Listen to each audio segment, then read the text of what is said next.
Hello student, welcome to YouTube channel of web classes. तो आज हम पढ़ने वाले हैं some basic concept of chemistry and how to make chemical formula. और ये हमारा केमिस्ट्री का यहाँ से शुरू होता है। अगर इस पूरे वीडियो को हम बिना स्किप किए हुए हर एक पॉइंट को देखते हैं तो हमें केमिस्ट्री पढ़ने में कोई भी परेशानी नहीं होगी। तो मैं चाहता हूँ कि आप ये वीडियो पूरा फुल देखें, और ये क्लास 9, क्लास 10, क्लास 11, क्लास 12 के बच्चों के लिए ये काफ़ी फ़ायदेमंद होगा। तो स्टार्ट करते हैं। हम अभी ये देखना चाहते हैं कि इस टॉपिक में हम लोग क्या क्या कवर करेंगे। तो ये रहा।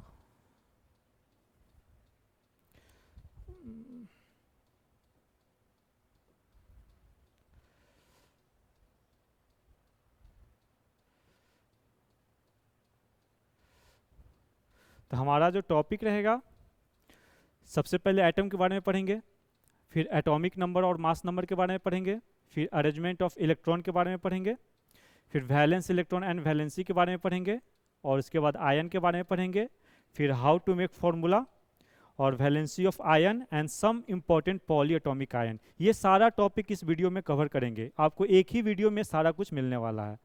तो मेरा नाम है अभिषेक सर, और हम स्टार्ट करते हैं इस वीडियो को। तो सबसे पहला टॉपिक है हमारा एटम। एटम क्या होता है? एटम क्या होता है? किसी भी मैटर का सबसे स्मॉलेस्ट पार्ट होता है, उसको क्या बोलते हैं? एटम बोलते हैं। तो एटम की स्ट्रक्चर क्या होती है? एटम के पास क्या होता है? इसके पास electron, proton, neutron and nucleus nucleus होते हैं। इलेक्ट्रॉन के बारे में अगर हम जानना चाहेंगे तो इलेक्ट्रॉन का मास कितना होता है? 9.1 इंटू 10⁻31 किलोग्राम, जो कि अप्रोक्स इसको जीरो के बराबर हम लोग एज्यूम करते हैं। प्रोटॉन का मास कितना होता है? 1.6 इंटू 10⁻27 किलोग्राम, और इसका मास लगभग लगभग approx equal to mass of hydrogen atom.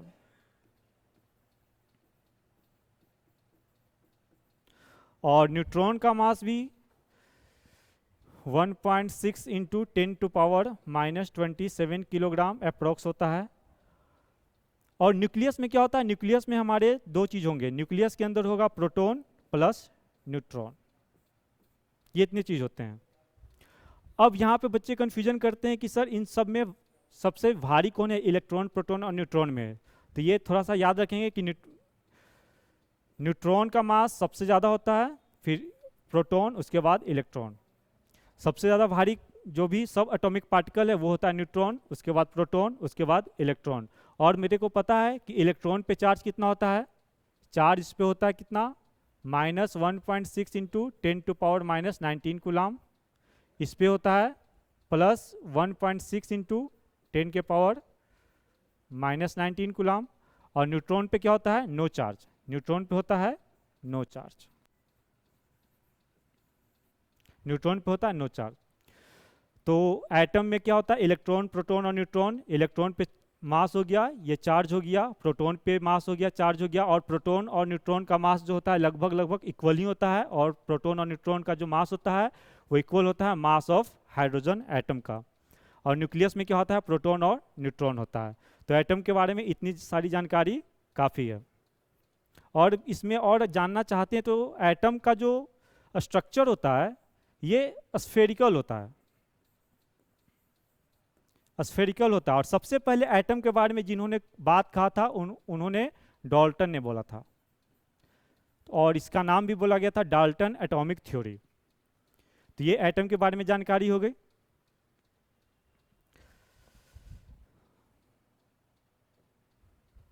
Atomic number and mass number. अगला टॉपिक है हमारा atomic number and mass number. Atomic number बोला जाता है, atomic number total number of proton in an atom. Atomic number वही होगा जहाँ जो किसी भी एटम में प्रोटॉन की संख्या होगी जितना, वही एटॉमिक नंबर होगा। और मेरे को पता है कि प्रोटॉन का एग्जिस्टेंस कहाँ पे होता है, वो न्यूक्लियस में होता है। यानी प्रोटॉन कहाँ पे पाया जाएगा, न्यूक्लियस में। जितने न्यूक्लियस में प्रोटॉन होंगे उतना ही उसका एटॉमिक नंबर होगा। जैसे सपोज दैट हाइड्रोजन का एटॉमिक नंबर होता है 1। इसका मतलब क्या है कि total number of proton, total number of proton in hydrogen atom, in hydrogen atom equal to 1। किसी का एटॉमिक नंबर अगर 3 है, अगर लिथियम का एटॉमिक नंबर 3 है, इसका मतलब क्या समझेंगे कि total number of proton in lithium atom is equal to 3। अब आते हैं मास नंबर पे। तो किसी भी एलिमेंट को लिखने का तरीका क्या है, मान लेते हैं कि x कोई एलिमेंट है और यहाँ पे z लिखते हैं और यहाँ पे a लिखते हैं। तो ये z जो बताएगा, ये बताएगा एटॉमिक नंबर, ये z बताएगा एटॉमिक नंबर, और ये a बताएगा मास नंबर, मास नंबर। अब मान लो कि एक एटम है, कोई भी एक एटम है, एक एटम है। तो एटम के पास क्या है, इलेक्ट्रॉन है, प्रोटॉन है, न्यूट्रॉन है। किसी भी एटम का अगर मेरे को मास अगर पता करना होगा तो सबसे पहले हम क्या करेंगे, मैं ये पता करूंगा कि कितना इलेक्ट्रॉन है, कितना प्रोटॉन है और कितना न्यूट्रॉन है। और जितना प्रोटॉन रहेगा, प्रोटॉन का मास मेरे को पता है, उससे वो मल्टीप्लाई कर देंगे। तो इलेक्ट्रॉन का मास मेजर किया जाता है 0 के इक्वल, प्रोटॉन का मास मेजर किया जाता है 1 AMU, और न्यूट्रॉन का भी मास मेजर किया जाता है 1 AMU, 1 AMU। ठीक है। तो इसका कहने का मतलब हुआ कि total mass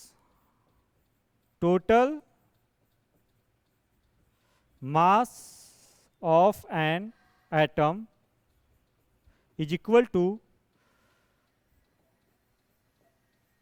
total number of electron into mass of 1 electron plus total number of proton, total number of proton into mass of 1 proton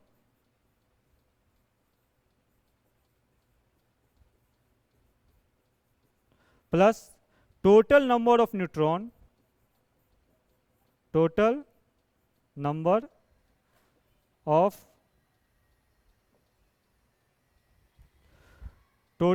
of neutron into mass of 1 neutron, mass of 1 neutron। तो यहां से अगर total mass अगर निकालना होगा, total mass, तो देखेंगे total number of electron, electron कितना भी हो पर मास ऑफ इलेक्ट्रॉन क्या है, 0 है। इसका मतलब ये ऊपर तो 0 हो गया, plus total number of proton, number of proton into mass of 1 proton, mass of 1 proton कितना है 1 AMU into 1, plus total number of neutron, number of neutron, number of neutron into mass of 1 neutron, mass of 1 neutron कितना है 1। इसका मतलब ये आ गया total mass equal to number of proton plus number of neutron. और यही total mass को एटॉमिक मास बोल दो, इसको एटॉमिक मास बोल दो, एटॉमिक मास बोल दो या मास नंबर बोल दो, बात बराबर है।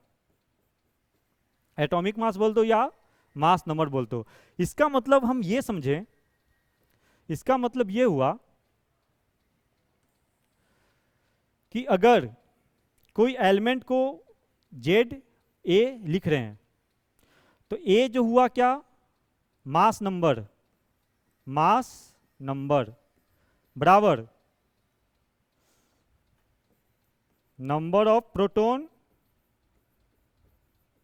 Plus number of neutron. और नंबर ऑफ प्रोटॉन क्या होता है? ये जेड क्या बताता है? Atomic number. ये जेड बताता है एटॉमिक नंबर।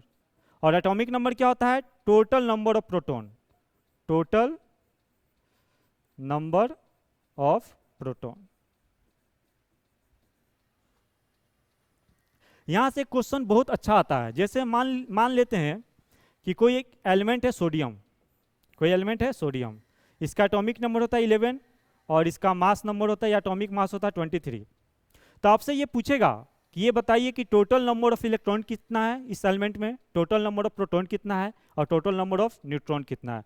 तो कोई भी जो एलिमेंट होता है इसके ऊपर कोई चार्ज नहीं है, इसका मतलब कि ये न्यूट्रल है। और हम लोग को पता है कि इलेक्ट्रॉन पे चार्ज होता है माइनस, प्रोटॉन पे चार्ज होता है प्लस, और दोनों का मैग्नीट्यूड तो सेम ही होता है, दोनों का तो बराबर ही होता है, केवल साइन में डिफरेंट होता है। यानी कि किसी भी एटम के ऊपर कोई चार्ज नहीं है तो वो न्यूट्रल है। That means total number of electron equal to total number of proton.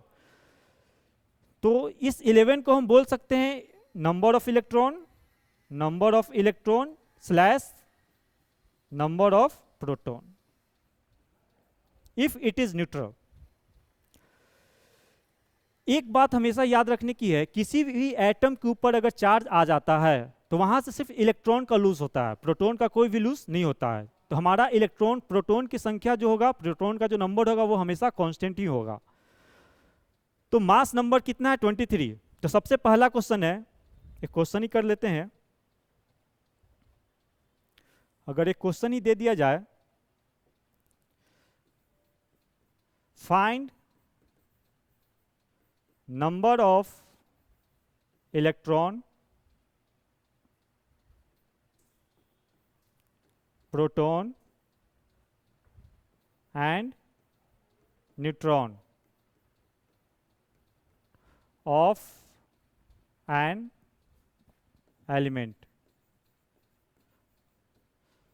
Sodium 1123। हमेशा याद रखेंगे कि ये नीचे वाले पार्ट में हम हमेशा एटॉमिक नंबर को रखेंगे और ऊपर वाले पार्ट में हमेशा मास नंबर को रखेंगे या एटॉमिक मास को रखेंगे। तो मेरे को पता है कि जो एटॉमिक नंबर होता है वही क्या होता है? नंबर ऑफ प्रोटॉन होता है। तो सबसे पहला टोटल नंबर ऑफ प्रोटॉन कितना हो जाएगा? Total number of proton equal to atomic number, atomic number यानी कितना हो गया? एटॉमिक नंबर कितना? 11 दिया हुआ है, इसका मतलब क्या हो गया? 11 हो गया। ठीक है। टोटल नंबर ऑफ इलेक्ट्रॉन कितना हो जाएगा? टोटल नंबर ऑफ इलेक्ट्रॉन कितना हो जाएगा? इस पे कोई चार्ज नहीं है, इसका मतलब कि इसे न्यूट्रल होना चाहिए। प्रोटॉन कितना? 11। एक प्रोटॉन पे चार्ज होता है +1, यानी इस पे टोटल चार्ज हो गया होगा +11। टोटल चार्ज कितना हो गया होगा? +11। अब ये न्यूट्रल है, इसका मतलब है कि मेरे को -11 भी चार्ज होगा, -11 भी चार्ज होगा। और एक इलेक्ट्रॉन पे चार्ज होता है -1, इसलिए इसका मतलब क्या हुआ कि टोटल नंबर ऑफ इलेक्ट्रॉन कितना हुआ? 11। तो टोटल नंबर ऑफ इलेक्ट्रॉन भी कितना हो गया? 11। अब बात आता है टोटल नंबर ऑफ न्यूट्रॉन के बारे में। तो मेरे को पता है कि mass number equal to number of electron number of proton plus number of neutron. तो मास नंबर कितना है? 23। मास नंबर कितना है? 23। तो टोटल नंबर ऑफ प्रोटॉन कितना हो जाएगा? टोटल नंबर ऑफ प्रोटॉन तो मेरे को पता है एटॉमिक नंबर के बराबर 11, और नंबर ऑफ न्यूट्रॉन को क्या मानते हैं? x। तो ये क्या कर लेंगे? 23 माइनस 11 बराबर x, यानी कितना आ गया? 12। यानी कि न्यूट्रॉन की संख्या इसमें कितनी है? 12 है। इस तरह से करके कोई भी क्वेश्चन दे सकता है कैन एलिमेंट। एक क्वेश्चन और देख लेते हैं। कुछ भी क्वेश्चन रह सकता है। क्वेश्चन दे देगा कि कोई एक एलिमेंट है x है, जिसका एटॉमिक नंबर दे दिया 19 दे दिया और एटॉमिक मास दे दिया 40 दे दिया। तो आपको बताना होगा कि बताइए कि टोटल नंबर ऑफ इलेक्ट्रॉन कितना है, टोटल नंबर ऑफ प्रोटॉन कितना है, टोटल नंबर ऑफ न्यूट्रॉन कितना है। तो मेरे को पता है कि जो एटॉमिक नंबर होता है वही होता है टोटल नंबर ऑफ प्रोटॉन।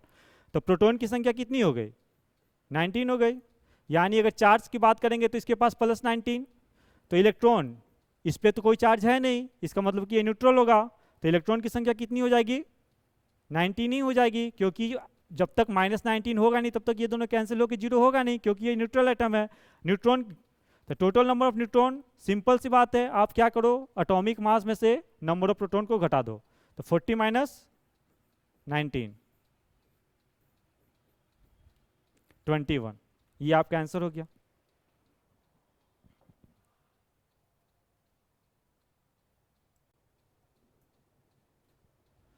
तो आगे चलते हैं। आगे अरेंजमेंट ऑफ इलेक्ट्रॉन वोर्ट्स बड़ी। एटम का जो स्ट्रक्चर होता है वो इस तरह से होता है। सबसे पहले आपके पास न्यूक्लियस होगा। न्यूक्लियस पॉजिटिव चार्ज क्यों है, क्योंकि न्यूक्लियस में पाया जाता है, न्यूक्लियस में क्या पाया जाएगा, nucleus have proton plus neutron, and we know that proton has positive charge, neutron has no charge, it has no charge, so net charge is positive, that's why nucleus has a positive charge। अब nucleus के around क्या होता है, एक cell होता है जिसे हम ऑर्बिट बोलते हैं, और इसी ऑर्बिट में क्या होता है कि इलेक्ट्रॉन रिवॉल्व करता है न्यूक्लियस के चारों तरफ। तो बोर्ड्सबरी ने बोला कि maximum number of electron, maximum number of electron in an orbit is equal to 2n square, where n is equal to cell number, n is equal to cell number। जैसे मान लेते हैं कि ये सेल नंबर 1 है, ये cell number 2 है, ये सेल नंबर 3 है। For shell number 1, for n बराबर 1, it means first shell, first shell. अगर फर्स्ट सेल के बारे में बात करते तो ये फॉर्मूला पुट करते तो क्या होगा, 2 × 1 का स्क्वायर इक्वल टू 2। यानी कि फर्स्ट सेल में मेरे पास 2 ही इलेक्ट्रॉन रहेंगे। फर्स्ट सेल में क्या रहेंगे, 2 इलेक्ट्रॉन रहेंगे। फर्स्ट सेल में क्या रहेंगे, 2 इलेक्ट्रॉन ही रहेंगे फर्स्ट सेल में। अगला कंसेप्ट देखते हैं। फॉर n बराबर 2, फॉर n बराबर 2, तो 2 × 2 का स्क्वायर, यानी क्या हो गया, 8 हो गया। इसका मतलब ये हुआ कि ये जो मेरा सेकेंड ऑर्बिट है या सेकेंड सेल है, यहां पे 8 इलेक्ट्रॉन रह सकते हैं, 1 2 3 4 5 6 7 8। और इसी तरह से फॉर n बराबर 3, अगर हम n बराबर 3 के बारे में बात करते हैं, फॉर n बराबर 3, फॉर n बराबर 3, अगर n बराबर 3 के बारे में बात करते तो क्या होगा, 2 × 2 का होल क्यूब बराबर कितना हो गया, 16, सॉरी 3 का स्क्वायर ना,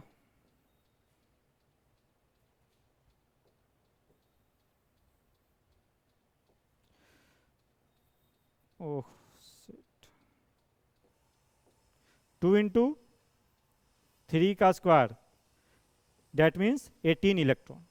यानी कि यहां पे हमारे पास कितने इलेक्ट्रॉन रहेंगे, 18 इलेक्ट्रॉन रहेंगे। 1 2 3 4 5 6 7 8 9 10 11 12 13 14 15 16 17 18, और इसी तरह से आगे बढ़ते जाएगा। तो इन्होंने इलेक्ट्रॉन को फुलफिल करने का तरीका बताया कि देखो भाई, फर्स्ट ऑर्बिट में 2 इलेक्ट्रॉन होंगे, सेकेंड ऑर्बिट में 8 इलेक्ट्रॉन होंगे, थर्ड ऑर्बिट में 18 इलेक्ट्रॉन होंगे, और सो ऑन, ऐसा होते जाएगा। और इन्होंने सेल का नाम भी दिया गया। फर्स्ट सेल का नाम इन्होंने दिया K, सेकेंड सेल का नाम दिया इन्होंने L, और थर्ड सेल का नाम दिया इन्होंने M। थर्ड सेल का नाम दिया इन्होंने M। इन्होंने नाम दिया, फर्स्ट सेल का नाम दिया K, सेकेंड सेल का नाम दिया L, थर्ड सेल का नाम दिया M, और so on K L M N O P करके हम करते जाएंगे। ये तो था इनका फर्स्ट रूल। सेकेंड रूल इन्होंने ये बोला कि outer most shell have only maximum 8 electron. Outer most shell maximum have 8 electron. 8 electron से ज्यादा आउटर मोस्ट सेल में नहीं हो सकता है। और इसी अनुसार से हम लोग क्या करेंगे, इलेक्ट्रॉनिक कॉन्फ़िगरेशन लिखना शुरू करेंगे। तो स्टार्ट करते हैं इलेक्ट्रॉनिक कॉन्फ़िगरेशन को लिखना। सबसे पहला बात, अगर हम बात करते हैं सोडियम एटम की, सोडियम एटम क्या होता है, 11 होता है। तो सोडियम एटम का लिखेंगे तो फर्स्ट सेल में कितना इलेक्ट्रॉन आएगा, 2 इलेक्ट्रॉन। सेकेंड सेल में कितना आएगा, देख लो एक बार फिर से, न्यूक्लियस फर्स्ट सेल में 2 इलेक्ट्रॉन, सेकेंड सेल में कितना आएगा, 8 इलेक्ट्रॉन, थर्ड सेल में कितना आएगा, 18 इलेक्ट्रॉन। तो सोडियम के बारे में अगर लिखते हैं तो फर्स्ट सेल में 2 इलेक्ट्रॉन आ गया, अभी भी मेरे पास कितना इलेक्ट्रॉन बाकी है, 9 इलेक्ट्रॉन बाकी है। तो सेकेंड सेल में कितना करते हैं, 8 इलेक्ट्रॉन। और थर्ड सेल में कितना, अभी भी कितना इलेक्ट्रॉन बच रहा है, 1 इलेक्ट्रॉन बच रहा है। थर्ड सेल में कितना जाएगा, 1 इलेक्ट्रॉन। तो ये सोडियम का इलेक्ट्रॉनिक कॉन्फ़िगरेशन हो गया। अगर हम बात करते हैं एल्यूमिनियम का, एल्यूमिनियम का कितना होता है एटॉमिक नंबर, 13। तो फर्स्ट सेल में कितना इलेक्ट्रॉन, 2 इलेक्ट्रॉन। सेकेंड सेल में कितना इलेक्ट्रॉन, 8 इलेक्ट्रॉन, अभी भी 10 हुआ। थर्ड सेल में कितना इलेक्ट्रॉन आ सकता है, 3 इलेक्ट्रॉन। तो यहाँ पे 3 हो गया। अगर हम बात करते हैं आर्गन 18, फर्स्ट सेल में कितना इलेक्ट्रॉन, 2 इलेक्ट्रॉन। क्योंकि बोर्ड्स बॉडी ने बता दिया कि फर्स्ट सेल में आपको 2 इलेक्ट्रॉन भरना है, सेकेंड सेल में मैक्सिमम 8 इलेक्ट्रॉन रखना है, थर्ड सेल में मैक्सिमम 18 इलेक्ट्रॉन रखना है, and so on. First shell में कितना इलेक्ट्रॉन, 2 इलेक्ट्रॉन हो गया। सेकेंड सेल में कितना इलेक्ट्रॉन आ सकता है, 8 इलेक्ट्रॉन। तो 8 और 2 कितना हो गया, 10 हो गया। और कितना बचा, 8 बचा। थर्ड सेल में 8 इलेक्ट्रॉन आ सकता है।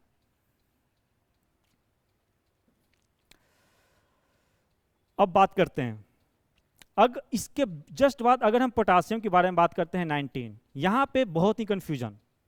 अगर हम बात करते हैं कि फर्स्ट सेल में कितना इलेक्ट्रॉन, 2 इलेक्ट्रॉन। सेकेंड सेल में कितना इलेक्ट्रॉन, 8 इलेक्ट्रॉन। अगर हम बोलेंगे कि थर्ड सेल में भाई कितना इलेक्ट्रॉन, तो 8 और 2 10, और यहाँ पे बच्चा भरेगा 9। ये हो जाएगा गलत, क्योंकि बोर्ड्स बोरी ने बोल दिया कि आउटर मोस्ट सेल में मैक्सिमम 8 ही इलेक्ट्रॉन रख सकते हैं, 8 से ज़्यादा इलेक्ट्रॉन नहीं रख सकते हैं। और इसके लिए आउटर मोस्ट सेल हो गया, तो 8 से ज़्यादा इलेक्ट्रॉन हो गया, तो ये हमारे को फुलफिल नहीं कर पाएगा।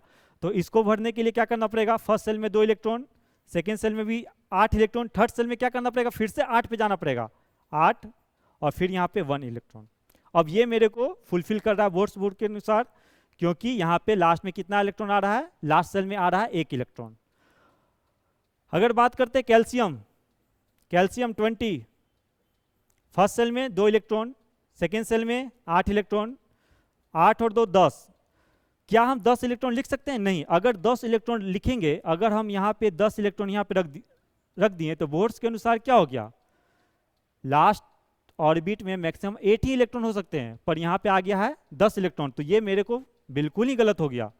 तो उस नियम रूल को अगर फॉलो करना पड़ेगा, तो फर्स्ट में 2, सेकेंड में 8, फिर से 8 को पे मेरे को जाना पड़ेगा। तो 8 और 2 10, 18, और ये 2 21 हो गया।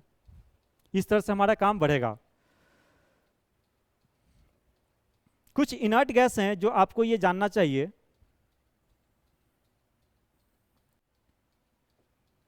कुछ इनर्ट गैस है, helium, neon, argon, krypton, xenon, radon. इसका एटॉमिक नंबर होता है 2, ये होता है 10, ये होता है 18, 36, 54, 86। 2 इलेक्ट्रॉन, 2 8, इसमें करेंगे तो 2 8 8, 18 इलेक्ट्रॉन हो गया। अब इसकी बारे में बात करते हैं, 2 8।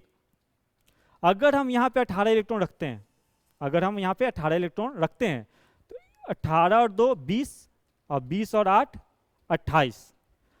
28 के बाद क्या करेंगे, अगर हम यहाँ पे 8 इलेक्ट्रॉन और रखते हैं, तो 28 और 8 कितना हो गया, 36। ये मेरे को फुलफिल हो गया। अगर हम इसकी बारे में बात करते हैं, तो 2 8 18, 8 और 10 18, 18 8 और 2 10,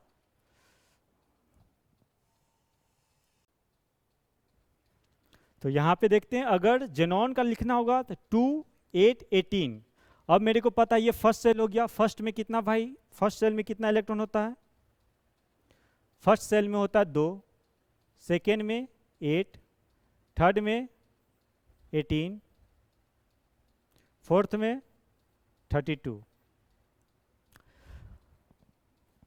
2 8 18, अगर यहाँ पे हम 32 इलेक्ट्रॉन रख देते हैं तो क्या ये 54 से ज़्यादा नहीं हो गया? तो ये गलत हो जाएगा, यहाँ पे 32 नहीं रखना पड़ेगा, फिर मेरे को 18 पे ही आना पड़ेगा और फिर 8 को रखना पड़ेगा, तब जाके ये मेरे को फुलफिल होगा। अगर इसकी बात करते हैं रेडॉन, फर्स्ट सेल में 2 इलेक्ट्रॉन, 8 इलेक्ट्रॉन, 18 इलेक्ट्रॉन, 32 इलेक्ट्रॉन, फिर से 18 इलेक्ट्रॉन, फिर से 8 इलेक्ट्रॉन। ये हमारा है पूरा इनर्ट गैस का इलेक्ट्रॉनिक कॉन्फ़िगरेशन। इसके बाद नेक्स्ट टॉपिक पे बढ़ते हैं, valence electron and valency.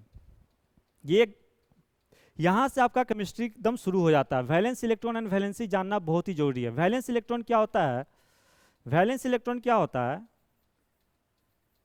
Valence electron outer most electron, outer most electron of an atom.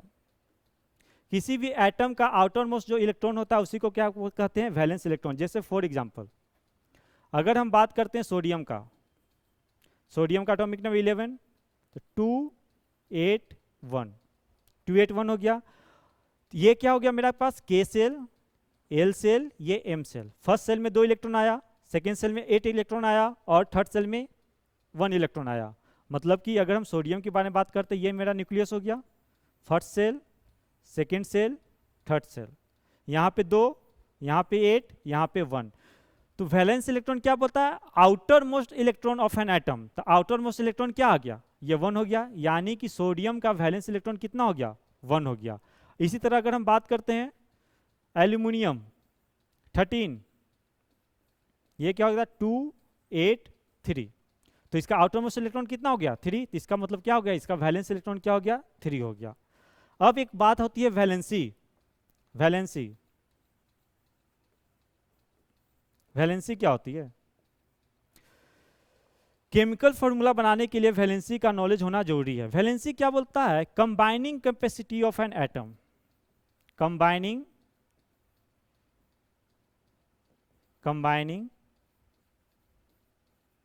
Capacity of an atom. कोई भी एटम कितना कंबाइन कर रहा है किसी दूसरे एटम से कंपाउंड बनाने के लिए, उसी को क्या बोलते हैं? वैलेंसी बोलते हैं। फॉर एग्जांपल अगर हम बात करते हैं एल्युमिनियम, तो इसका निकालने का एक तरीका भी है, वो हम देख लेते हैं।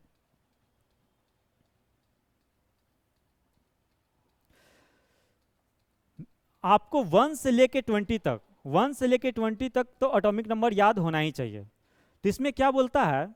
If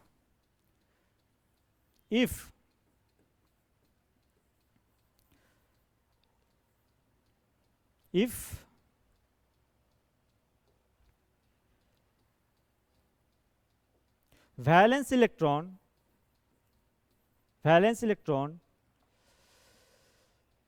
less than equal to 4, then valency will be same. Then valency will be same. Maximum time में ऐसा आपको मिलेगा। इफ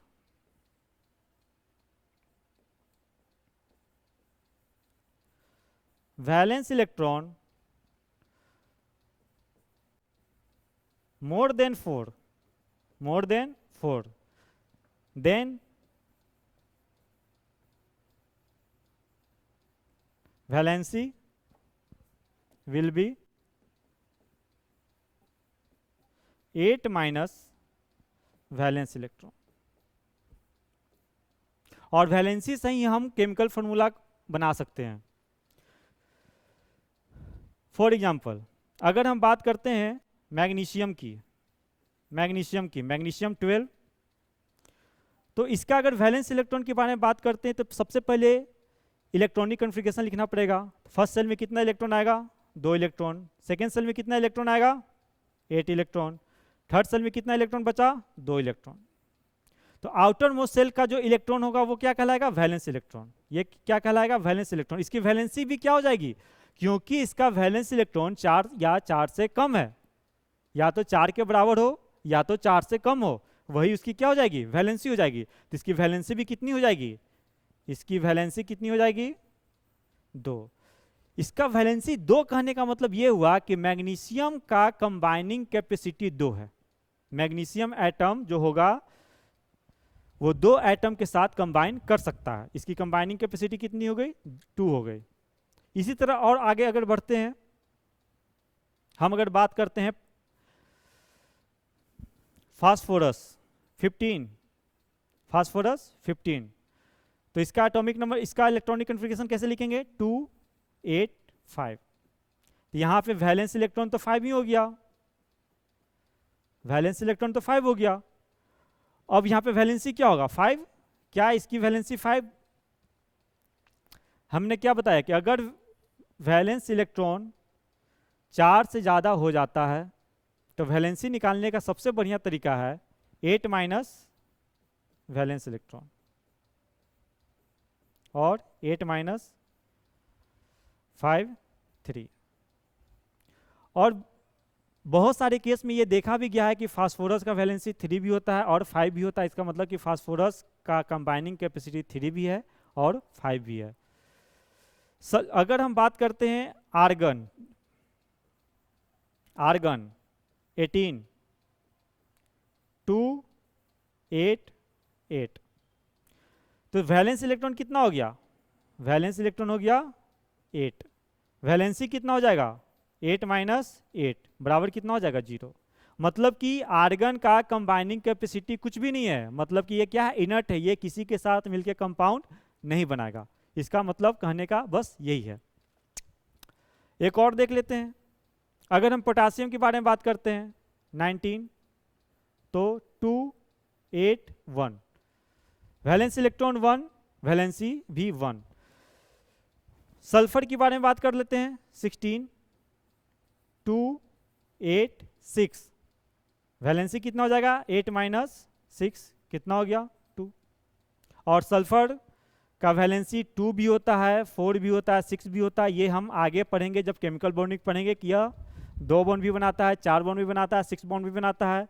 और इसी तरह फास्फोरस का वैलेंसी 3 भी होता है, 5 भी होता है, ये 3 बॉन्ड भी बनाता है और 5 बॉन्ड भी बनाता है। पर इन जनरल बेसिक कंसेप्ट जानने के लिए आपको ये जानना जरूरी है कि वैलेंसी क्या होता है, कंबाइनिंग कैपेसिटी होता है, किसी दूसरे एटम के साथ कैसे ये कंबाइन कर सकता है, और इसका वैलेंसी निकालने का तरीका है, अगर 4 से ज़्यादा हो गया तो 8 माइनस वैलेंस इलेक्ट्रॉन। नोट कर लीजिए इसको।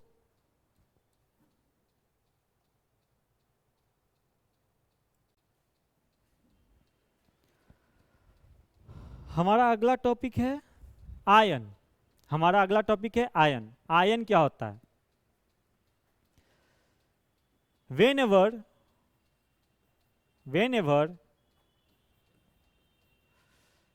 we remove electron from an atom,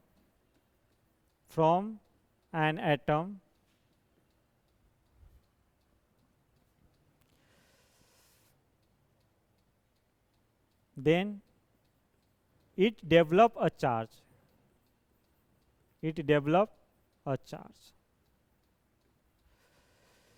Remove or gain,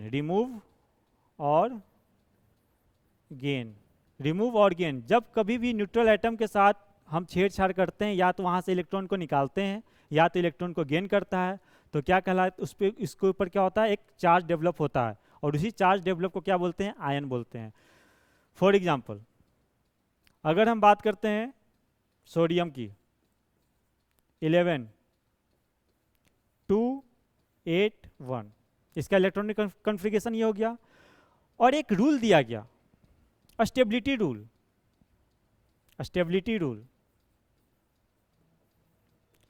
chemistry में कुछ भी होगा तो स्टेबिलिटी को नज़रअंदाज नहीं कर सकते हैं।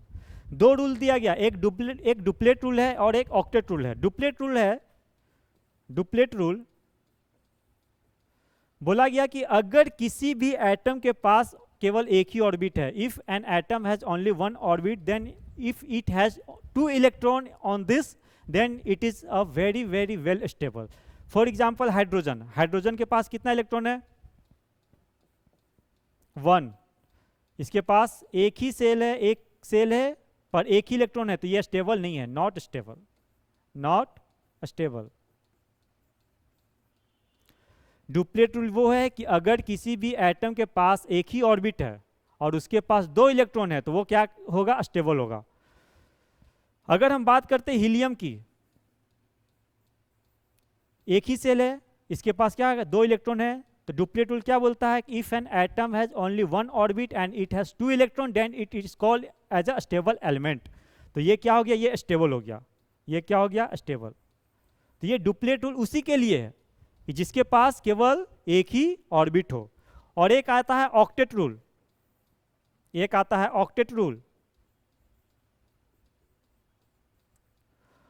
ऑक्टेट रूल ये बताता है कि अगर किसी भी एटम के पास आखिरी सेल में, if an atom has 8 electron in its outermost orbit, then it is more stable. It means it is very well stable. हमने अभी इनर्ट गैस, हमने कुछ गैसों का इलेक्ट्रॉनिक कन्फिगरेशन देखा था, वो इनर्ट गैस का था। एक बार पीछे करके देख ही लेते हैं। यहां पे ये हीलियम का इलेक्ट्रॉनिक कन्फिगरेशन, लास्ट में 2 इलेक्ट्रॉन, यानी ये कौन सा रूल अप्लाई है? Duplet rule. नियोन, लास्ट में 8 इलेक्ट्रॉन। सभी के पास 8 इलेक्ट्रॉन है, इसीलिए इन सभी गैसों को बोला जाता है नोबल गैस। ये बहुत ही स्टेबल होते हैं, वो किसी भी रिएक्शन में पार्टिसिपेट नहीं करते हैं, कोई भी कंपाउंड बनाने में इनका सहयोग नहीं होता है। पर फिर भी कुछ एक्सेप्शन है, उनकी चर्चा बाद में करेंगे।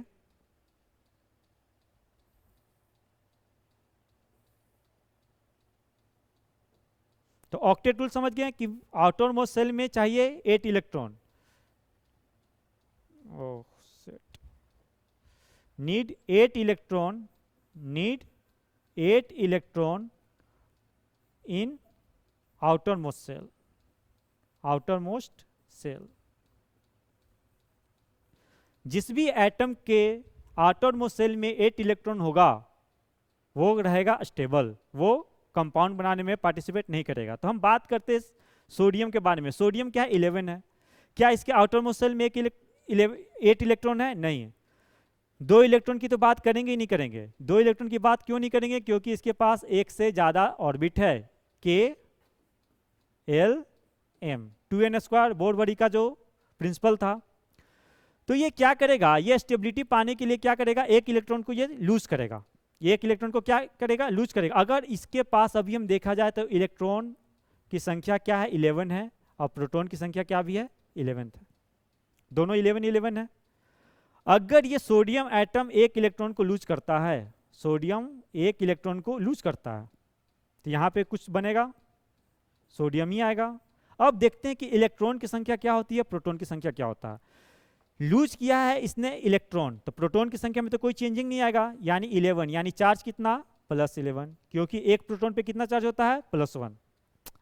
इलेक्ट्रॉन, पहले इलेक्ट्रॉन कितना था भाई? पहले इनिशियल वेव में इलेक्ट्रॉन था 11, अब इलेक्ट्रॉन घट के कितना हो गया? 10। और एक इलेक्ट्रॉन पे चार्ज कितना होता है? -1, यानी अब इसके पास कितना चार्ज हो गया? -10। टोटल चार्ज कितना? -1। इसलिए इसके ऊपर क्या कितना आ गया? +1, इसलिए उसके ऊपर एक प्लस चार्ज आ जाएगा। और इसको बोलते हैं, जब किसी एटम के ऊपर प्लस चार्ज आता है तो इसको बोलते हैं कैटायन। तो इसको बोलेंगे क्या? Sodium cation.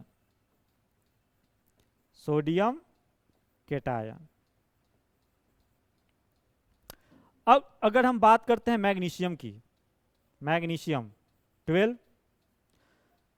2, 8, 2,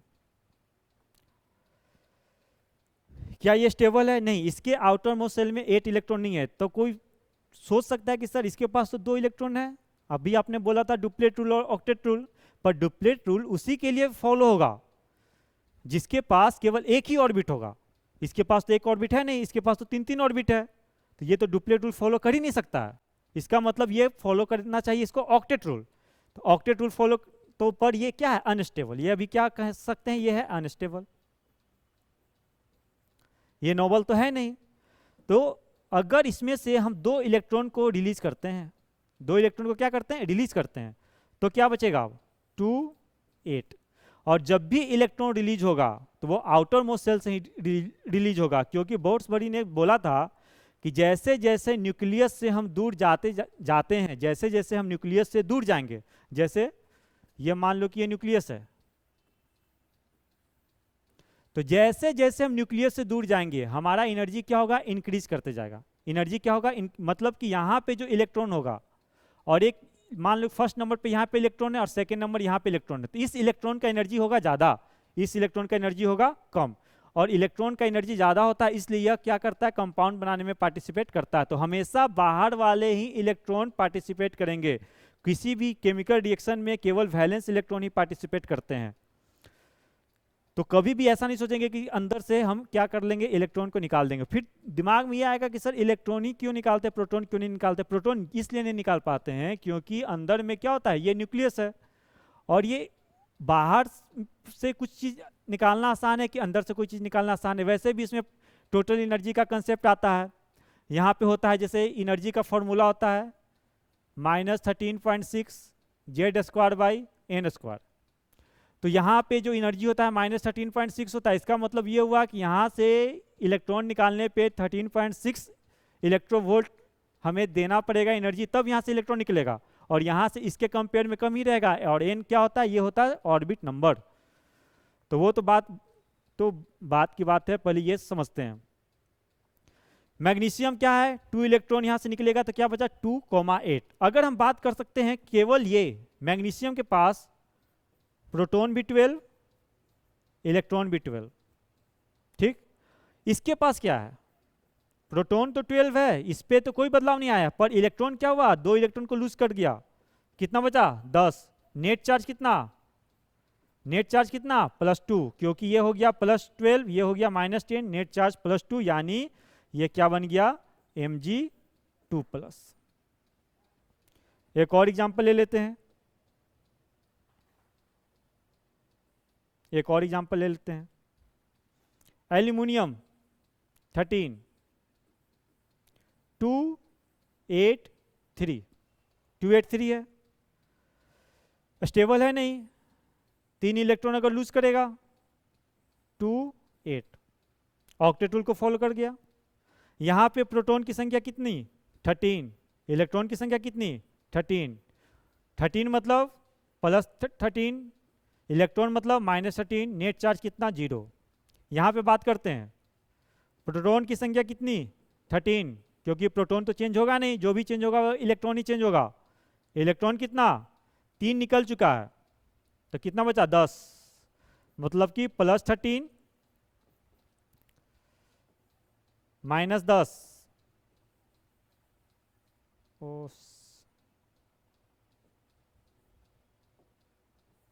नेट चार्ज +3, यानी कि एल्युमिनियम के ऊपर कौन सा चार्ज आएगा +3। और एक बात हमेशा याद रखना है कि जिस भी एटम के ऊपर पॉजिटिव चार्ज आता है या जो भी एटम कैटायन बनाता है वो होता है नेचर में metal. An atom which generate positive charge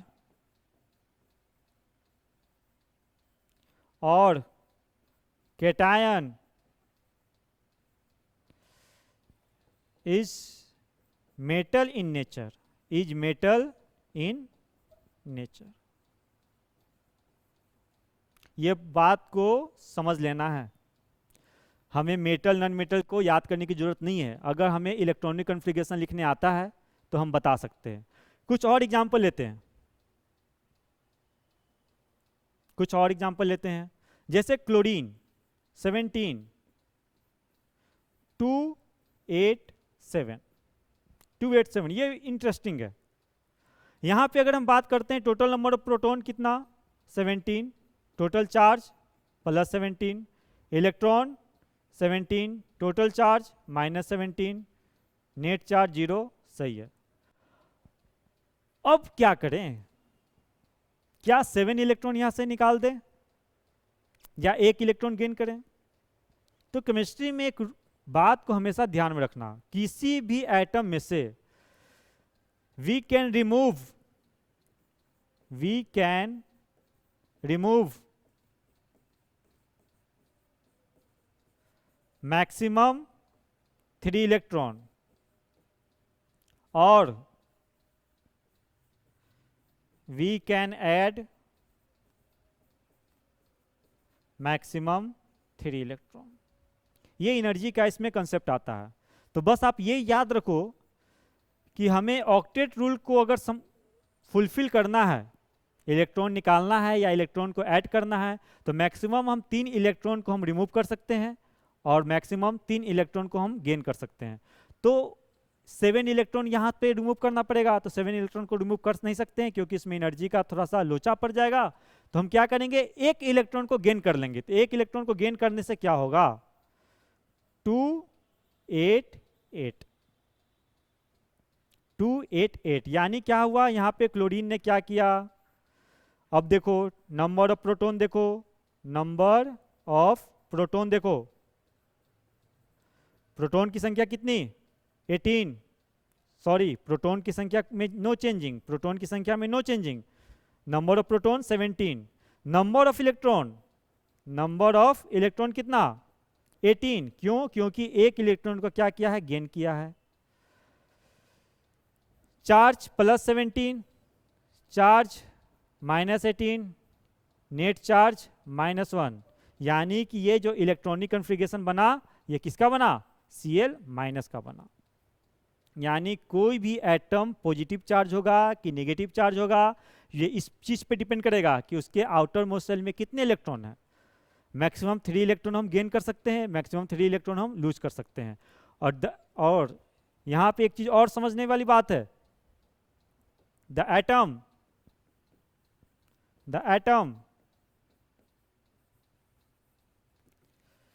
which form negative charge on it is called non-metal, सही है। जैसे फास्फोरस 15 2 8 5, अगर मेरे से ये पूछ दिया कि बताइए वेदर इट इज मेटल और non metal, whether it is metal और नॉन मेटल,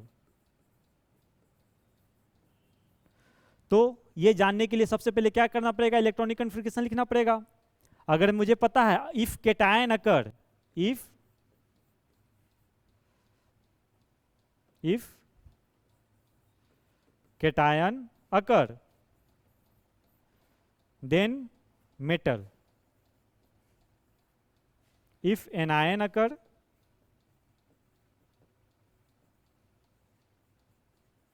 then non-metal, इस कंसेप्ट को चलते हैं।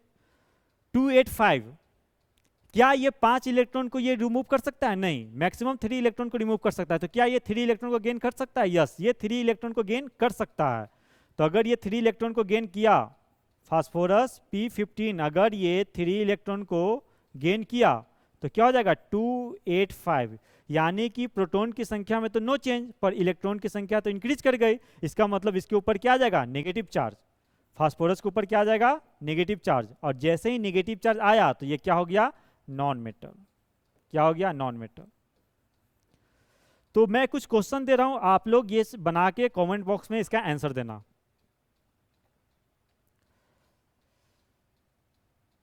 सल्फर,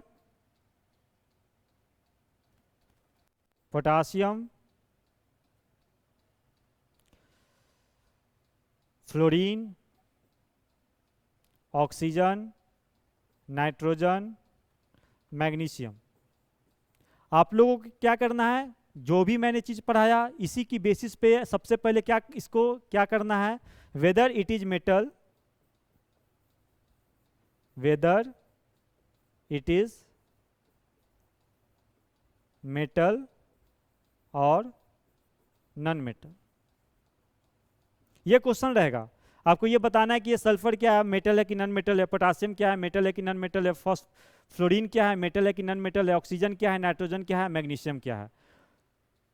तरीका वही है, सबसे पहले आपको इलेक्ट्रॉनिक कॉन्फ़िगरेशन लिखना पड़ेगा, उसके बाद आपको आउटर मोस्ट सेल का इलेक्ट्रॉन देखना पड़ेगा, फिर आपको देखना पड़ेगा कि इसमें डुप्लेट रूट लगेगा कि ऑक्टेट रूट लगेगा। डुप्लेट रूट लगेगा अगर उसके पास सिर्फ एक ही ऑर्बिट है, तो अगर एक से ज़्यादा ऑर्बिट आ गया तो सीधा ऑक्टेट रूट लगेगा। अगर ऑक्टेट रूट लग रहा है तो फिर से ये देखना पड़ेगा कि क्या हम 3 इलेक्ट्रॉन गेन करने से 8 इलेक्ट्रॉन फुलफिल हो रहा है कि नहीं, क्या 3 इलेक्ट्रॉन लूज करने से इससे ये ऑक्टेट रूल को फुलफिल कर रहा है कि नहीं। अगर ये 3 इलेक्ट्रॉन को गेन करने से ऑक्टेट रूल फुलफिल कर रहा है, इसका मतलब क्या होगा, इलेक्ट्रॉन की संख्या इंक्रीज करेगी, और जैसे ही इलेक्ट्रॉन की संख्या इंक्रीज करेगी यानी वो बनेगा एनायन, और anion means non metal. If it remove और lose electron then it form cation, और cation means metal. Anions means non metal, cations means metal. बस ये बात को समझ के रखना है।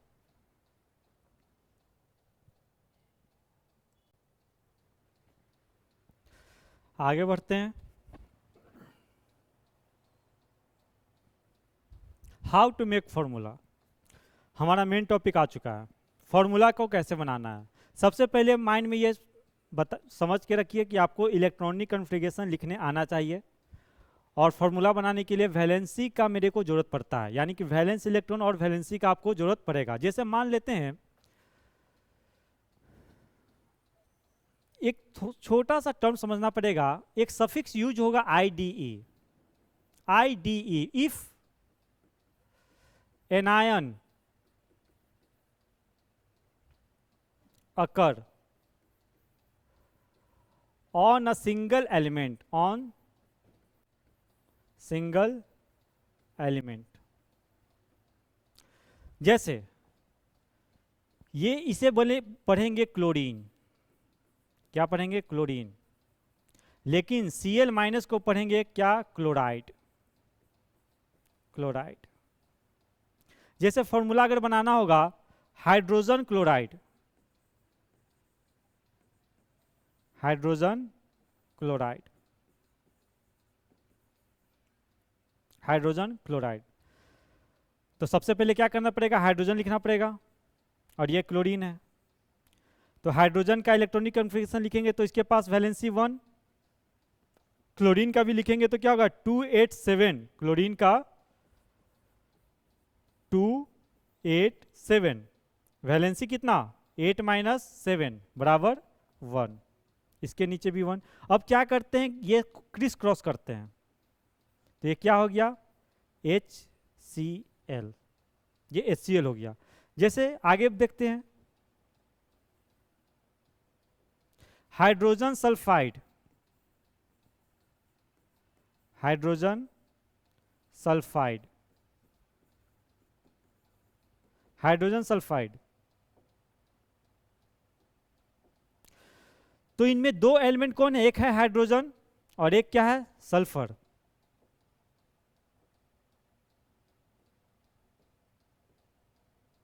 एक है सल्फर, तो लिखेंगे क्या, हाइड्रोजन सल्फर। हाइड्रोजन का वैलेंसी 1, सल्फर का एटॉमिक इलेक्ट्रॉनिक कॉन्फ़िगरेशन लिखेंगे तो क्या लिखेंगे 286, 286, और इसका वैलेंसी कितना हो जाएगा 8 माइनस 6 इक्वल टू 2, मतलब कि इसकी यहाँ पे वैलेंसी क्या हो गया 2। क्या करना है, क्रिस क्रॉस। क्रिस क्रॉस करने से पहले एक बात समझ लेते हैं, जब कभी भी फॉर्मूला बनाते हैं तो क्या करना पड़ता है, मेरे को वैलेंसी इक्वल करना पड़ता है। वैलेंसी इक्वल करना पड़ता है कहने का मतलब है कि यहाँ पे देखो भाई, सल्फर का वैलेंसी है 2, हाइड्रोजन का वैलेंसी है 1। वैलेंसी का मतलब क्या होता है, combining capacity of an element, मतलब कि सल्फर से आपको पास कंबाइन करना है तो दूसरे एटम के पास भी 2 वैलेंसी होने चाहिए। तो यहाँ पे हाइड्रोजन को कितना आना पड़ेगा, एक हाइड्रोजन के पास 1 वैलेंसी, तो 2 हाइड्रोजन के पास कितना हो जाएगा, 2 वैलेंसी। इसलिए इसका फॉर्मूला क्या हो जाता है, H2S। इसलिए हम इसको क्या करते हैं, क्रिस क्रॉस करते हैं। ठीक है, मान लेते हैं कि एक और एग्जांपल लेते हैं, सल्फर और ऑक्सीजन। सल्फर और ऑक्सीजन से, सल्फर और ऑक्सीजन की हेल्प से। सल्फर का एटॉमिक नंबर कितना होता है, 16, तो 2 8 6। ऑक्सीजन का एटॉमिक नंबर क्या होता है, 2 6। ठीक है, तो इसका वैलेंसी कितना, 2, इसका वैलेंसी 2। सल्फर, सल्फर का वैलेंसी 2 भी होता है, 4 भी होता है, 6 भी होता है, तीनों होता है। अगर मान लेते हैं कि सल्फर का वैलेंसी हम 2 लेते हैं, क्योंकि 8 - 6 कितना हो जाएगा, 8 - 6 हो जाएगा 2, तो इसका 2। और इसमें हम कैंसिल कर सकते हैं, ये 2 से 2 गया, तो ये क्या बन गया, एसओ बन गया। अगर सल्फर का वैलेंसी हम 4 लेते हैं, ऑक्सीजन का तो 2 ही होता है, ये 2 से 2 कट गया, तो ये क्या बच गया, ये इधर आ जाएगा और ये इधर आ जाएगा, तो क्या बन जाएगा, SO2। अगर सल्फर का वैलेंसी, अगर सल्फर का वैलेंसी 6 लेते हैं, तो ये क्या बन जाएगा, 2, ये 3 से कट जाएगा, क्या बन जाएगा, SO3। ठीक है, तो सबसे ये फॉर्मूला बनाने के लिए सबसे मेन इंपॉर्टेंट काम क्या है हमारा, कि हमें वैलेंसी पता करना पड़ेगा कि वैलेंसी किसका क्या होता है। तो थोड़ी सी लर्निंग करनी पड़ेगी, थोड़ी सी बातों को समझना पड़ेगा, कुछ बातों को ध्यान में देंगे तो सारा काम आसान हो जाएगा। जैसे group 1 element, group 1 element, group 1 में क्या आता है,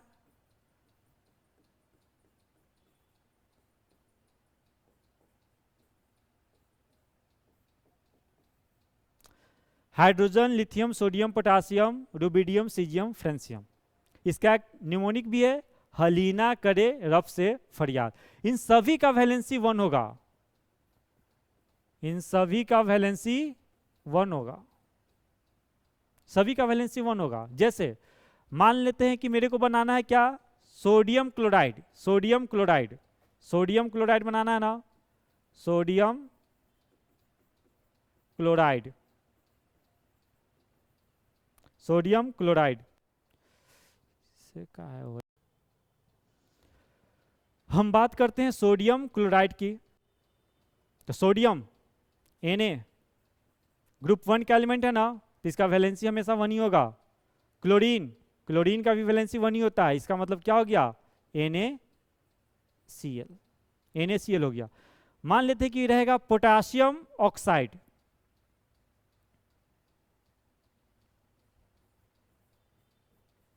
potassium oxide, potassium oxide, potassium के ग्रुप 1 का एलिमेंट है, वैलेंसी 1, ऑक्सीजन का वैलेंसी 2, क्या बन गया, K2O, K2O।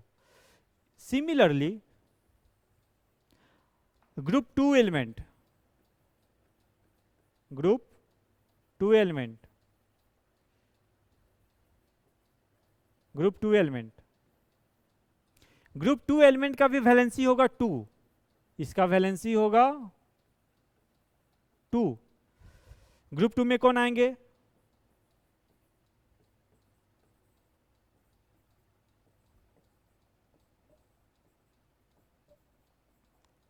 Beryllium, magnesium, calcium, strontium, barium, radium. इसका भी निमोनिक है बेमग का सरबरा, बेमग का सरबरा। या एक और है बेटा मांगे कार स्कूटर बाप राजी, जिस मर्जी से आप इसको याद कर लो। ये बेरियम बहुत ज़्यादा यूज होता है, बेरियम बहुत ज़्यादा यूज होता है। अब इसका एटॉमिक नंबर तो याद करना भी नहीं है, केवल आप ये जान जाओ कि ग्रुप 1 में कौन होता है, हलीना करे रब से फरियाद, ये होता है बेटा मांगे कार स्कूटर बाप राजी। मान लो कि आपको ये बनाना है magnesium chloride, magnesium, magnesium chloride, magnesium chloride. तो मैग्नीशियम लिखेंगे, क्लोरीन, क्लोरीन का वैलेंसी 1, मैग्नीशियम, मैग्नीशियम का वैलेंसी कितना 2, मैग्नीशियम का वैलेंसी 2, इसका मतलब क्या बनेगा MgCl2, MgCl2 बन जाएगा।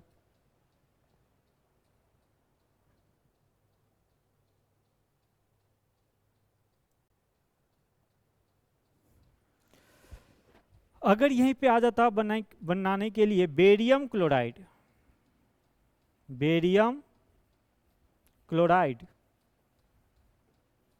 बेरियम क्लोराइड, तो बेरियम मेरे को पता है ग्रुप नंबर 2 से है, क्लोरीन 1 क्या बन जाता BaCl2, यानी कि ग्रुप 1 का एलिमेंट और ग्रुप 2 का एलिमेंट का वैलेंसी कितना होता है, बस केवल पीरियोडिक टेबल में बस यही दो ग्रुप है जिसका वैलेंसी सेम होता है, बाकी सभी का वैलेंसी क्या होता है डिफरिंग करता है। पर फिर भी कुछ वैलेंसी होते हैं जो हमें याद करने ही पड़ेंगे।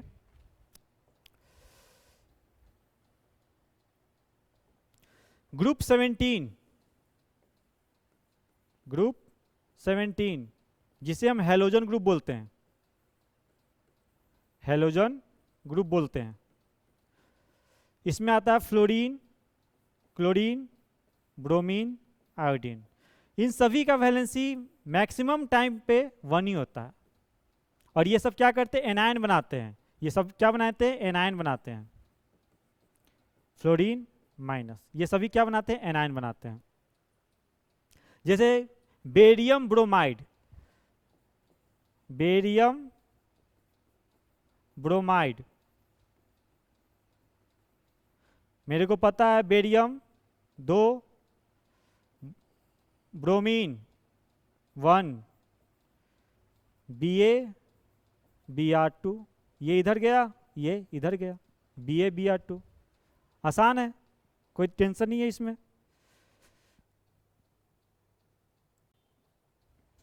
अब इसी में कुछ आयंस है जो जिन्हें हमें वैलेंसी उसकी याद करनी ही पड़ेगी। जैसे जितने भी मेटल होते हैं वो क्या बनाते हैं कैटायन बनाते हैं, जितने भी नॉन मेटल होते हैं वो क्या बनाते हैं एनायन बनाते हैं। तो हमने देखा कि ग्रुप 1 में जितने भी मेटल थे जिनका वैलेंसी 1 था, इसका मतलब क्या था उनका वैलेंस इलेक्ट्रॉन भी 1 ही था, तो वो एक इलेक्ट्रॉन को लूज करते थे, तो क्या बनाते थे कैटायन। ग्रुप 2 के एलिमेंट भी क्या बनाते थे कैटायन, तो कुछ कैटायन, और जैसे ग्रुप 1 वैलेंसी 1, सभी क्या बनाते हैं कैटायन, सभी क्या बनाएंगे कैटायन। ग्रुप 2 वैलेंसी 2, सभी क्या बनाएंगे कैटायन। कुछ और भी है जो याद करना ही पड़ेगा, जैसे आयरन Fe2+ और Fe3+, दोनों जगह एग्जिस्ट करता है, इसे बोलते हैं फेरस, इसको बोलते हैं फेरिक। तो दो सफिक्स यूज होगा, एक होगा अस, एक होगा इक। तो अस अगर है, अगर अस यूज हो रहा है यानी कि less number of charge, less number of charge, अगर इक है तो मोर number of charge, more number of charge, ये दो चीज है।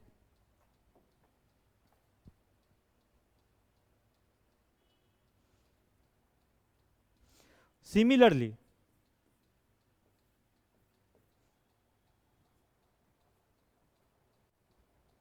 अगर हम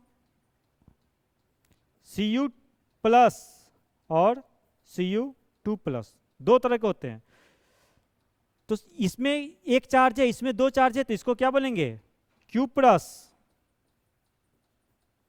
इसको क्या बोलेंगे क्यूप्रिक, क्यूप्रिक। जैसे हम एक अगर बोल दे क्यूप्रस ऑक्साइड,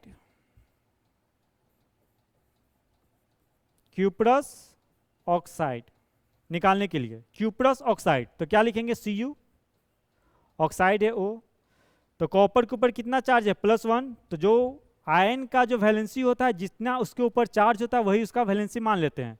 तो कॉपर का 1, ऑक्सीजन का कितना 2।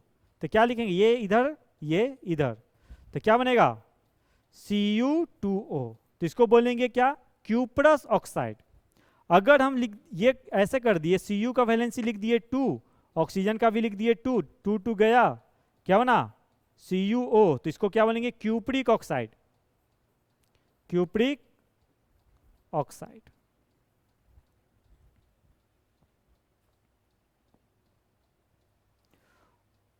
उसी तरह होते हैं जिंक, Zn2+। जैसे मेरे को बनाना है जिंक क्लोराइड, जिंक क्लोराइड। तो जिंक का मेरे को पता है कि वैलेंसी कितना होता है 2, क्लोरीन का कितना 1, क्या बनेगा ZnCl2, ZnCl2। उसी तरह होता है Hg2+ और Hg+। यहाँ पे मोड़ है तो इसको इक आएगा, इसका सफिक्स क्या आएगा इक, तो इसको आएगा मर्क्यूरिक, मर्क्यूरिक। इसका क्या आएगा अस आएगा, मर्क्यूरस। इसका आएगा मर्क्यूरस। मान लो कि बनाना है mercurous oxide, mercurous, mercurous oxide. तो ये देखेंगे ना अस, अस है, इसका मतलब क्या कम वाला होगा, तो Hg+ वाला होगा, Hg1 वाला होगा। और ऑक्साइड का कितना 2, कैसा हो जाएगा Hg2O।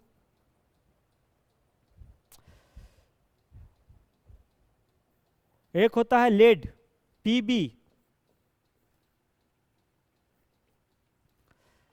एक होता है लेड Pb, इसका भी +1 होता है, लेड ऑक्साइड, लेड ऑक्साइड।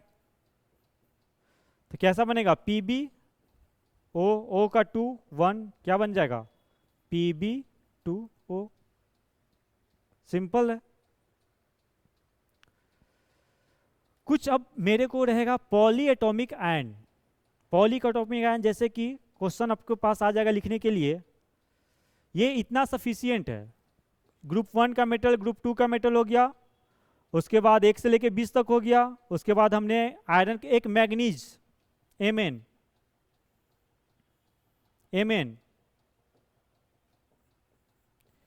इसका +2 भी होता है, +4 भी होता है, ये ध्यान रखना है। मैग्नीज ऑक्साइड Mn2O2 क्या हो गया MnO। रहेगा मैग्नीज क्लोराइड Mn4Cl1, सॉरी उल्टा हो गया, रहेगा manganese oxide, manganese oxide MnO 4 2 2 2 गया, क्या बनेगा MnO2, ये 2 इधर ये इधर। Manganese chloride, manganese chloride MnCl2 1, MnCl2, MnCl2। इतने तरह के आइटम आपको ध्यान में देने पड़ेंगे। ग्रुप 1 का हो गया, ग्रुप 2 का हो गया, उसके बाद मैग्नीज कर लिए, आयरन कर लिए, फेरस फेरिस कर लिए, क्यूप्रस क्यूप्रिक कर लिए, मरकरी कर लिए, लेड कर लिए। इतना ही सारा आइटम आपको हर जगह दिखेगा। एक चीज और ध्यान दे सकते हैं कि जब कभी भी कंपाउंड अगर बनना है, फॉर्मूला बनना है, तो metal plus non metal, metal plus non metal अगर कंबाइन करेगा तो ये बनता है आयनिक कंपाउंड, आयनिक कंपाउंड। अब वो तो पहचान ही लेंगे, केटायन होगा तो मेटल, एनायन होगा तो नॉन मेटल। अगर non metal plus non metal combine करेंगे तो ये बनाते हैं कोवैलेंट कंपाउंड, कोवैलेंट कंपाउंड। जैसे हाइड्रोजन सल्फाइड था H2S, hydrogen non metal, sulphur non metal, ये कैसा बन गया? कोवैलेंट। HCl बनाए और NaCl बना देंगे, NaCl मेटल नॉन मेटल, क्या बन गया? आयनिक कंपाउंड बन गया। SO2, SO2 non metal, non metal, कैसा कंपाउंड बनेगा? कोवैलेंट कंपाउंड बनेगा। अब बड़े बड़े नामों फॉर्मूला को लिखने में थोड़ा सा प्रॉब्लम होगा, तो उसमें यूज होता है पॉली एटॉमिक आयन। जैसे आपसे ये बोल दिया, ये लिखने के लिए कैल्शियम कार्बोनेट, कैल्शियम कार्बोनेट, तो ये तो मेरे को पता है कि भाई कैल्शियम ये लिखते हैं, इसका वैलेंसी होता है 2, पर ये तो नहीं पता ना कार्बोनेट। अगर मेरे को ये पता चल जाए कि कार्बोनेट का क्या होता है, पॉलीएटॉमिक आयन, इसका वैलेंसी क्या होता है, वैलेंसी आयन का वैलेंसी वही होता है कि उसके ऊपर ओवरऑल जितना भी चार्ज होता है। कार्बोनेट होता है CO3, CO3 2-, यानी इसके ऊपर कितना वैलेंसी है? 2, CO3 2, 2 2 गया, क्या बन गया? CaCO3।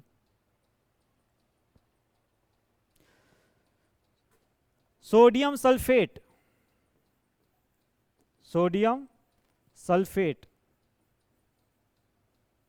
अगर सोडियम सल्फेट बनाना हो तो मेरे को तो पता है सोडियम Na होता है, सल्फेट नहीं पता है। अगर सल्फेट को पता हो जाता, सल्फेट होता है SO4 2-, सोडियम 1, 2 इधर गया, 1 इधर गया, क्या बन गया?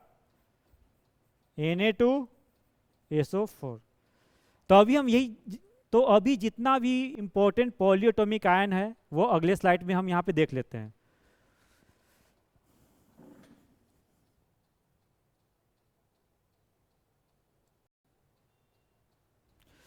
First number, some important polyatomic ion.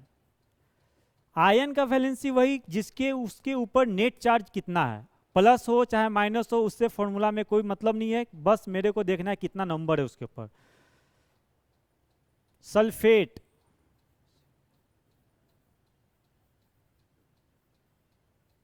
SO4 2-, इसका मतलब ये हुआ कि ये पूरे कंपाउंड SO4 के ऊपर क्या है? 2 गो माइनस चार्ज है, सल्फेट बोलते हैं।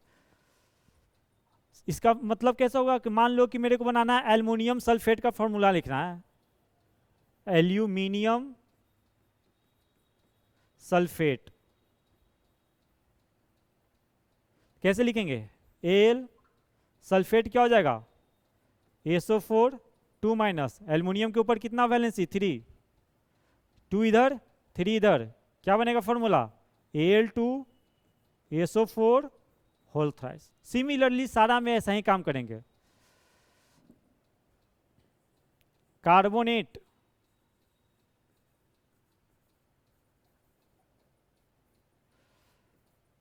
CO3 2-, जैसे magnesium carbonate,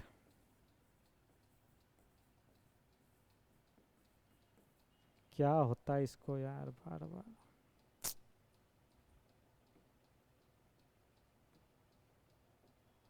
magnesium carbonate, magnesium carbonate का लिखना है, मैग्नीशियम का Mg, कार्बोनेट का क्या? CO3 2-, मैग्नीशियम का भी 2, 2 2 गया, क्या बन गया? MgCO3। ऐसा ही हर एक पॉलीएटॉमिक आयन में करते जाएंगे, केवल क्रिस क्रॉस करना है। तो कुछ पॉलीएटॉमिक आयन को हम यहाँ पे लिख देते हैं, बस उसे आप लोग को लर्न कर लेना है।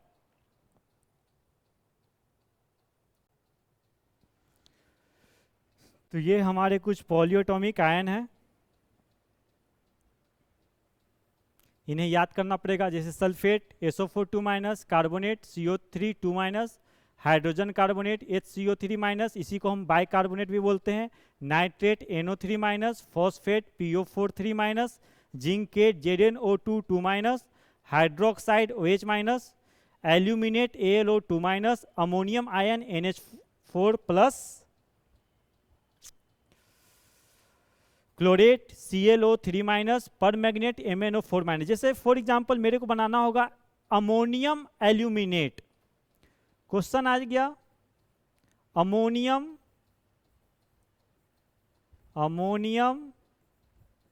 एल्यूमिनेट,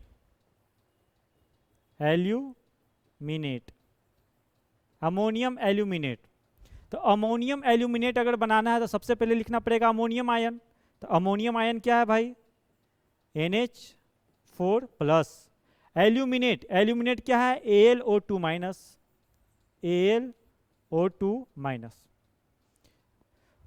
इसके ऊपर भी 1 चार्ज, इसके ऊपर भी 1 चार्ज, कोई दिक्कत ही नहीं है। क्या बन गया? NH4 AlO2, NH4 AlO2। अगर बनाना होगा अमोनियम फॉस्फेट,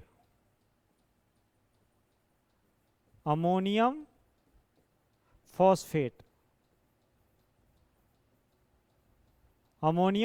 बनाना होगा तो अमोनियम का क्या फॉर्मूला होता है? NH4 प्लस, फॉस्फेट का क्या होता है? PO4 minus. क्या करेंगे? प्लस माइनस से कोई मतलब तो है नहीं, 3 इधर आया 1 इधर गया, क्या बनेगा? NH4 का होल थ्राइस PO4, यानी ये क्या हो गया? Ammonium phosphate. इसी तरह हम कोई भी कुछ भी बना सकते हैं।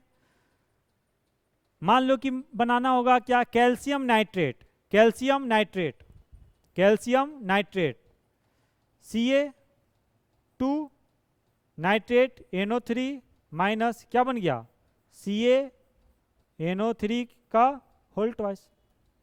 तो इस तरह से हमारा जितना भी आज लेक्चर था वो कंप्लीट होता है। हमने क्या क्या कौन कौन से टॉपिक कवर किया?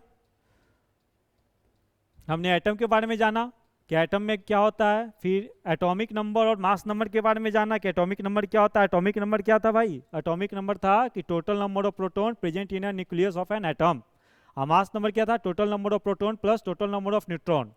और अरेंजमेंट ऑफ इलेक्ट्रॉन हमने पढ़ा। बोर्सबरी के अनुसार से क्या था? 2n² का फॉर्मूला इन्होंने दिया था, 2n² का फॉर्मूला हमने पढ़ा। इलेक्ट्रॉन का अरेंजमेंट कैसे होता? फर्स्ट सेल में 2 इलेक्ट्रॉन, सेकेंड सेल में 8 इलेक्ट्रॉन, थर्ड सेल में 18 इलेक्ट्रॉन और थर्ड सेल में 32 electron. Valence electron and valency के बारे में पढ़ा, आयन के बारे में पढ़ा, फिर हाउ टू मेक फॉर्मूला पढ़ा, फिर वैलेंसी ऑफ आयन पढ़े, फिर सम इंपॉर्टेंट पॉलीएटॉमिक आयन पर। इतना चीज़ अगर आप कवर कर लेते हैं तो यहाँ से केमिस्ट्री आप लोग की शुरू हो जाती है। इसके बाद आपको बुक पढ़ने में भी और आगे कुछ कंसेप्ट पढ़ने में भी अच्छा लगेगा। और मेरा अगला जो टॉपिक होगा वो होगा मोल कंसेप्ट, क्लास 11 क्लास का। तो मोल कंसेप्ट जाने से पहले आपको फॉर्मूला आना बहुत ही जरूरी है। थैंक यू वेरी मच इस वीडियो के लिए।